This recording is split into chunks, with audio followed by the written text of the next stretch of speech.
My personal question is this. Uh, I talk to a lot of dentists, and some dentists who've been putting their sweat and work equity into their practices, learning the steep learning curve on running the business, and Mhm. learning the clinical skills, approaching to high billable number per hour because they're being efficient. Because now they do root canal procedure within a 45 1 hour. They're not spending their time prepping a tooth for 3 hours, so on and so forth. They're very efficient, scheduling efficient, diagnosis efficient. A team runs like a fuel, like an engine. So the question I have this.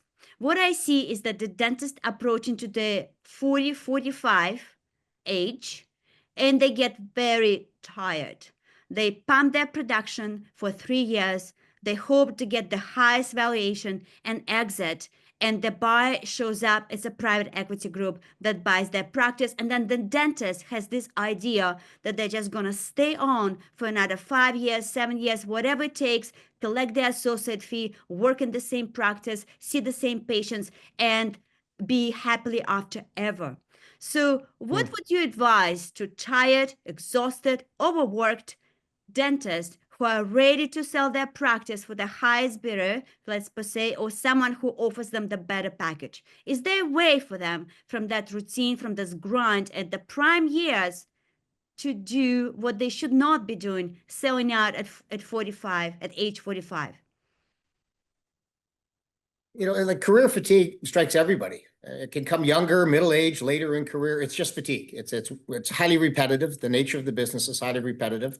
I say that dentists, you have to get up, dress up, show up, and be up all day. You're the leader. Whether you're in corporate dentistry or individual practice, you've got to get up, dress up, show up, and be up all day. And that's a tiring career. The advice that I've given to the mid-career dentist, whether it's middle age or mid-career, is just cool down.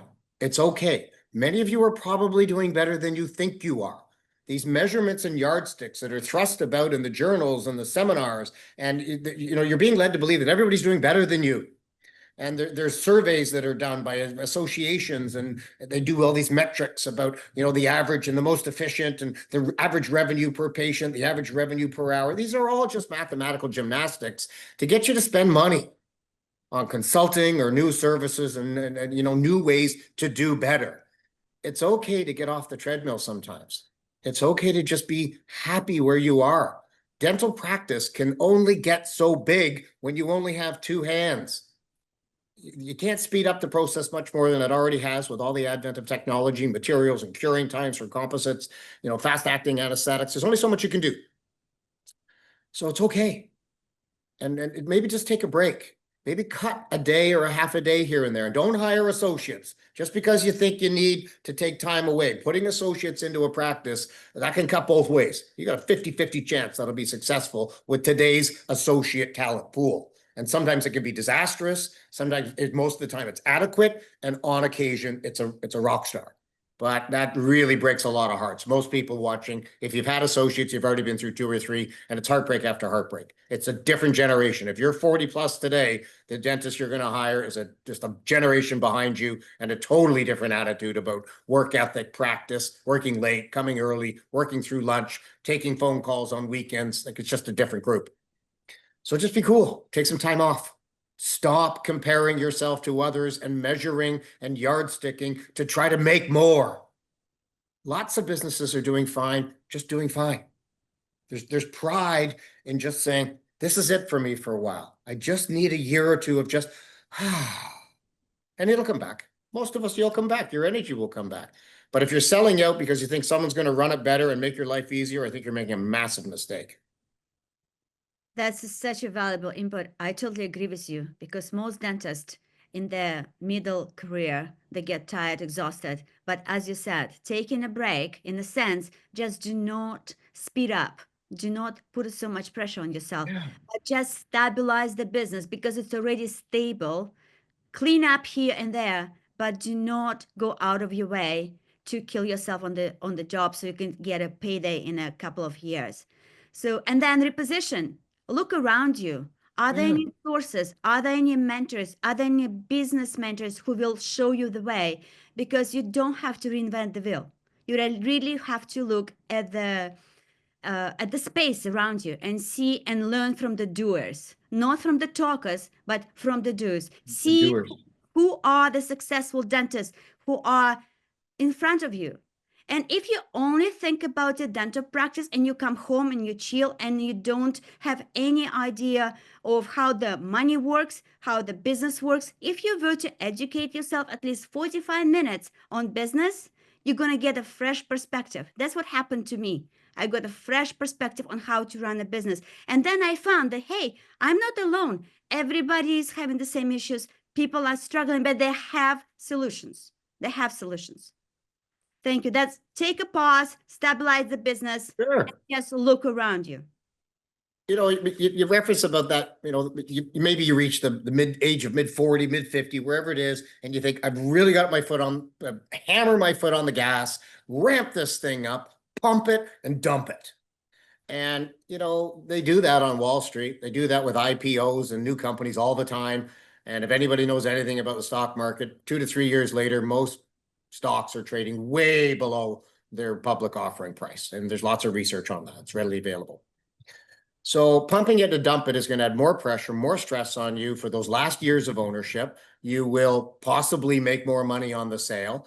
But research shows that most of these practices, when sold by a high achiever who pumped it, most of them are not doing anywhere near the same, 1 to 2 years post acquisition by either an average purchaser or a corporate purchaser. They just can't keep the replicate because the owner's not at that energy level any longer.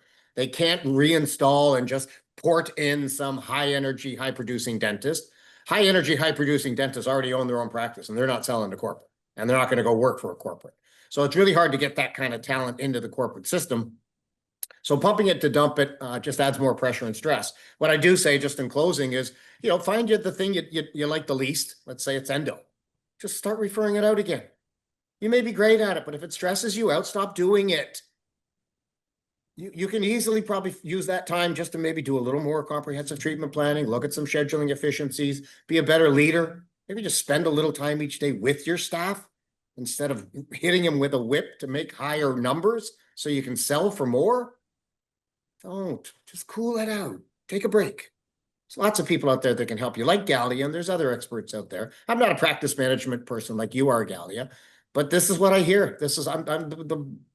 I talk to more dentists in Canada about these issues than anyone that I'm aware of.